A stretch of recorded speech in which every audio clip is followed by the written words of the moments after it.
নমস্কার বন্ধুরা, চম্পাস কিচেনে সবাইকে স্বাগত জানাই। আজকের রেসিপি হচ্ছে লাল শাক ভাজা। শাকসবজি আমাদের শরীরের জন্য ভীষণই উপকারী। খুব সহজেই রান্নাটা আমি কি করে করি, চলো তার রেসিপিটা চটপট দেখে নেওয়া যাক।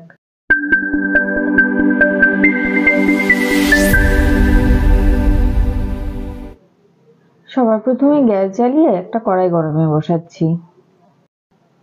কড়াই ভালোভাবে গরম হয়ে গেছে, দিয়ে দিচ্ছি 2 টেবিল স্পুন সর্ষের তেল। হাই ফ্লেমে তেলটাকে ভালো করে গরম করে নেব। গরম তেলে দিলাম একটা শুকনো লঙ্কা। 4-5 সেকেন্ড নাড়াচাড়া করে লঙ্কাটাকে কালো করে ভেজে নেব। এবারে দিচ্ছি 5-7 কোয়া থেতো করা রসুন। কিছুক্ষণ কাঁচা গন্ধ যাওয়া অবধি রসুনগুলোকেও ভাজবো। এবারে দিচ্ছি হাফ টিস্পুন কালো জিরে। ফোড়ন থেকে সুন্দর একটা গন্ধ বেরিয়েছে। এবারে এর মধ্যে কুচিয়ে রাখা লাল শাক দিয়ে দিচ্ছি। এখানে 4 আঁটি লাল শাক নিয়েছি। লাল শাকের গোড়ার দিকে শক্ত অংশটা বাদ দিয়ে ভালো করে ধুয়ে নিয়েছি, তারপরে ঝিরিঝিরি করে কুচিয়ে নিয়েছি। শাক দেওয়ার সাথে সাথে গ্যাসের আঁচটা হাইতে করে দেব, আর হাই ফ্লেমে মোটামুটি 30 থেকে 40 সেকেন্ড নাড়াচাড়া করব।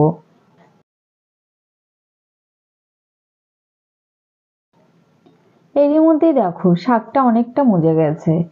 এরকম অল্প একটুখানি হয়ে আসলে তখন এর মধ্যে দিতে হবে স্বাদ মতো নুন।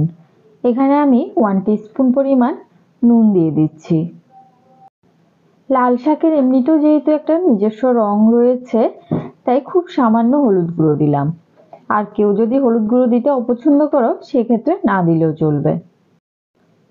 নুন আর হলুদকে এবারে ভালো করে শাকের সাথে মিশিয়ে গ্যাসের আঁচটা একদম লোতে করে মোটামুটি 5-6 মিনিটের জন্য ঢেকে দেব। কিছুক্ষণ ঢেকে সেদ্ধ করে নেওয়ার পরে দেখো বন্ধুরা, শাক থেকে কিন্তু বেশ খানিকটা জল বেরিয়েছে। আর 1 কড়াই শাক মজে গিয়ে অল্প একটুখানি হয়ে গেছে। 2 চেরা কাঁচা লঙ্কা দিচ্ছি, আর দেবো হাফ টিস্পুন চিনি। আমাদের চ্যানেল চম্পাস কিচেনের রেসিপিগুলো যদি তোমাদের ভালো লাগে, তাহলে অবশ্যই চ্যানেলটাকে সাবস্ক্রাইব করে নেবে এবং পাশে থাকা বেল আইকনটাকে প্রেস করে দেবে। এতে করে যখনই আমি নতুন ভিডিও আপলোড করব, সাথে সাথে নোটিফিকেশন তোমাদের কাছে পৌঁছে যাবে।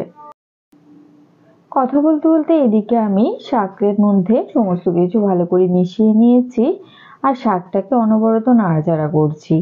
দেখো শাক থেকে যে জলটা বেরিয়েছে সেটা কিন্তু পুরোপুরি শুকিয়ে গেছে। শাকের মধ্যে খুব সুন্দর একটা মাখো মাখো ভাব চলে এসেছে। লাল শাক ভাজা কিন্তু হয়ে গেছে। এই সময় গ্যাসের আঁচটা অফ করে দিলাম। ঘরোয়া পদ্ধতিতে তৈরি করা লাল শাক ভাজার এই রেসিপিটা তোমাদের কেমন লাগলো অবশ্যই কমেন্ট করে জানাবে। ভালো লাগলে লাইক করবে, আর তোমার বন্ধুদের সাথে ভিডিওটাকে শেয়ার করতে কিন্তু একদম ভুলবে না। ভিটামিন, মিনারেলস এবং ফাইবারের পাশাপাশি এই শাক শরীরের রক্তাল্পতা দূর করতেও খুবই উপকার আসে। এতক্ষণ আমার পাশে থেকে ভিডিওটা দেখার জন্য অনেক অনেক ধন্যবাদ। ভালো থাকবে, সুস্থ থাকবে। পরের ভিডিওতে আবার দেখা হবে। বাই।